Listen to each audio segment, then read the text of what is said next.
Hello മക്കളെ, SSLC +2 അങ്ങനെ പരീക്ഷകളൊക്കെ അടുക്കാറായല്ലേ. ഇനിയൊരു 3 മാസം കഷ്ടിച്ചില്ല. അപ്പോൾ പരീക്ഷയ്ക്ക് വേണ്ടി എന്തൊക്കെയാണ് നമുക്ക് ആദ്യം ചെയ്യാൻ പറ്റുക എന്നുള്ളത് നോക്കാം. നിങ്ങളൊക്കെ പഠിച്ചു തുടങ്ങിയിട്ടുണ്ടാവും എന്നെനിക്കറിയാം. എങ്ങനെ പഠിക്കാം എന്നുള്ളതിനെക്കുറിച്ചല്ല, പഠിച്ചാൽ മാത്രം പോരല്ലോ, ബാക്കി കുറച്ച് കാര്യങ്ങളൂടെ നമ്മൾ ശ്രദ്ധിച്ചാലേ നമ്മൾ പഠിച്ചതിനെക്കുറിച്ച് നല്ലൊരു റിസൾട്ട് നമുക്കുണ്ടാവുള്ളൂ. അപ്പോൾ എന്തൊക്കെ കാര്യങ്ങളാണ് നമുക്ക് പഠിത്തത്തിലുപരി ശ്രദ്ധിക്കേണ്ടത് എന്നുള്ളതാണ്. അപ്പോൾ നമുക്ക് നോക്കിയാലോ. ആദ്യമായിട്ട് പറയാനുള്ളത്, നിങ്ങളൊരു ടൈം ടേബിൾ ഉണ്ടാക്കണം. ഉണ്ടാക്കിയിട്ടില്ലെങ്കിൽ ഇന്ന് തന്നെ ഉണ്ടാക്കിയെടുക്കുക. നിങ്ങളുടെ വീക്ക് പോയിൻ്റ് ഏതാണ് എന്നുള്ളത് നിങ്ങൾക്ക് മാത്രമല്ലേ അറിയാവൂ. അപ്പോൾ നിങ്ങൾക്ക് പാടുള്ള വിഷയങ്ങൾ കൂടുതൽ ഇമ്പോർട്ടൻസ് കൊടുത്തിട്ട് ഒരു ടൈം ടേബിൾ ക്രിയേറ്റ് ചെയ്ത് വെക്കുക. ഇന്ന് തൊട്ട് തന്നെ പഠിച്ചു തുടങ്ങുക. ഒരു കാര്യം കൂടെ പറഞ്ഞോട്ടെ, വേറെ ആരെങ്കിലും ഉണ്ടാക്കിയ ഒരു ടൈം ടേബിൾ വെച്ചിട്ട് നമുക്ക് പഠിക്കാമെന്നുള്ളത് വിചാരിക്കരുത് കേട്ടോ. ടൈം ടേബിൾ ഉണ്ടാക്കാൻ വേണ്ടിയിട്ട് ഒരു അരമണിക്കൂർ നമ്മൾ വേസ്റ്റായി പോയി എന്ന് വിചാരിക്കേണ്ട. നമുക്ക് ഏറ്റവും ഇമ്പോർട്ടൻ്റ് ആണ് ഒന്ന് അടുക്കും ചിട്ടയായിട്ട് പഠിക്കുന്നത്.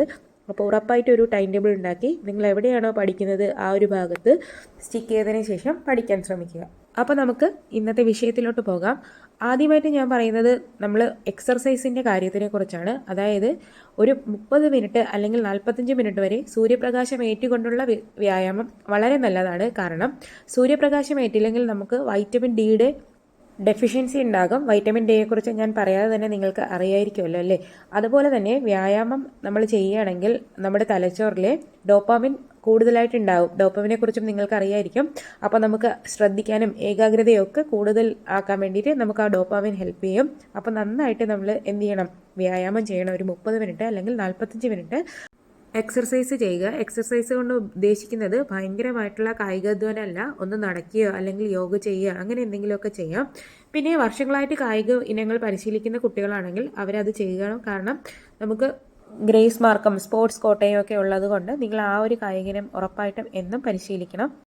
ഇനി അടുത്ത കാര്യം നമ്മുടെ ഭക്ഷണക്രമമാണ്. അതായത് നമ്മുടെ നാട്ടിൽ ഇപ്പോൾ ഇനി നല്ല ചൂടുള്ള കാലമാണ് വരാൻ പോകുന്നത്, മാർച്ച് ഏപ്രിൽ മാസങ്ങളിൽ. അതുകൊണ്ട് നന്നായിട്ട് വെള്ളം കുടിക്കണം. അത് ഞാൻ പറയാതെ തന്നെ നിങ്ങൾക്കറിയാം, ഇല്ലെങ്കിൽ നിർജ്ജലീകരണം ഉണ്ടാകും.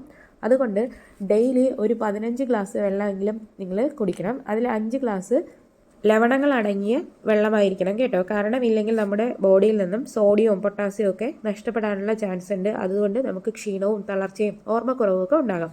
അപ്പോൾ ലവണങ്ങൾ അടങ്ങിയ വെള്ളം എന്ന് ഉദ്ദേശിക്കുന്നത് ഉപ്പിട്ട കഞ്ഞിവെള്ളം അല്ലെങ്കിൽ മോര് വെള്ളം അല്ലെങ്കിൽ പഞ്ചസാരയൊക്കെ ഇട്ട വെള്ളം, നാരങ്ങ വെള്ളം, അങ്ങനെ എന്തെങ്കിലുമൊക്കെ കുടിക്കാൻ ശ്രമിക്കുക. ഇനി പറയാനുള്ളത് ബ്രേക്ക്ഫാസ്റ്റിൻ്റെ കാര്യമാണ്. നന്നായിട്ട് ബ്രേക്ക്ഫാസ്റ്റ് കഴിക്കണം. ഇതൊക്കെ ഞാൻ പറയാതെ തന്നെ നിങ്ങൾക്കറിയാം. രാവിലെ നന്നായിട്ട് ഭക്ഷണം കഴിക്കുക, സാമാന്യം കൂടുതൽ അളവിൽ കഴിക്കുക. ഉച്ചയ്ക്ക് അതിലും കുറഞ്ഞ അളവിൽ കഴിക്കുക. അവസാനം ഏറ്റവും രാത്രി നമ്മൾ വളരെ കുറച്ച് ഭക്ഷണം കഴിക്കുക. കാരണം രാത്രി വലിയ അധ്വാനമൊന്നും ഇല്ലാത്തതുകൊണ്ട് നമ്മുടെ ശരീരത്തിൽ ഭക്ഷണം അടിഞ്ഞുകൂടാനുള്ള ചാൻസ് ഉണ്ട്. അതുകൊണ്ട് രാത്രി 8 മണിക്കകം തന്നെ ഭക്ഷണം കഴിച്ച് നിർത്തണം.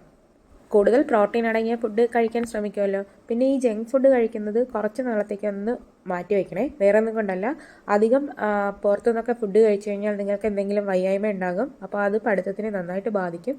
അതുകൊണ്ട് ഈ പറഞ്ഞ പുറത്തുനിന്നുള്ള ഫുഡ് കഴിവതും ഒന്ന് ഒഴിവാക്കുക. പരീക്ഷ കഴിഞ്ഞിട്ട് നമുക്ക് കഴിക്കാമല്ലോ. ഇനി എപ്പോഴും പഠിച്ചുകൊണ്ടിരിക്കണമെന്നല്ല പറയുന്നത്, ഇടയ്ക്ക് ബ്രേക്കൊക്കെ ആവാം. ഈ ബ്രേക്ക് എടുക്കുന്നത് അരമണിക്കൂറിൽ കൂടുതരുത് കേട്ടോ. ആ സമയത്ത് നമുക്ക് എന്ത് ചെയ്യാം, നമ്മൾ വിചാരിക്കും ഒരു ഗെയിം കളിച്ചാലോ എന്ന് പറഞ്ഞ്. ശരിക്കും അതൊരു സമയം കൊല്ലിയാണ്. കാരണം നമ്മൾ ഉറപ്പായിട്ടും ഗെയിം എടുത്ത് കളിക്കും. അത് കഴിഞ്ഞിട്ട് നോക്കുമ്പോൾ അരമണിക്കൂറുണ്ടല്ലോ, അരമണിക്കൂർ കഴിയുമ്പോൾ വീണ്ടും ഒരു അരമണിക്കൂറുണ്ടല്ലോ, അങ്ങനെ മാറും. അപ്പോൾ നമ്മുടെ സമയം പോവും. അതുകൊണ്ട് ഉറപ്പായിട്ടും നിങ്ങൾ ഗെയിം കളിക്കുന്ന ഒരു പരിപാടി കുറച്ച് നാളത്തേക്ക് അങ്ങ് നിർത്തിവെക്കുക. പിന്നെ ഇനി എന്ത് വിനോദമാണെന്നല്ലേ, കുറച്ച് നേരം TV കാണാം, ഇഷ്ടപ്പെട്ട ഒരു പാട്ട് കേൾക്കാം. ഇനി അതുമല്ലെങ്കിൽ നമ്മുടെ കൂട്ടുകാരെയൊക്കെ ഒന്ന് വിളിച്ച് സംസാരിക്കാം. പിന്നെ നെഗറ്റീവ് പറയുന്ന കൂട്ടുകാരെ ഒന്ന് വിളിക്കേണ്ട കേട്ടോ. കാരണം അവർ പറയും ഞാനൊന്നും പഠിച്ചില്ല എന്ന് പറയുന്ന കേൾക്കുമ്പോൾ നമ്മൾ വിചാരിക്കും ഞാനിപ്പോൾ എന്തിനാ പഠിക്കുന്നത്, അവനും പഠിച്ചില്ലല്ലോ എന്ന്.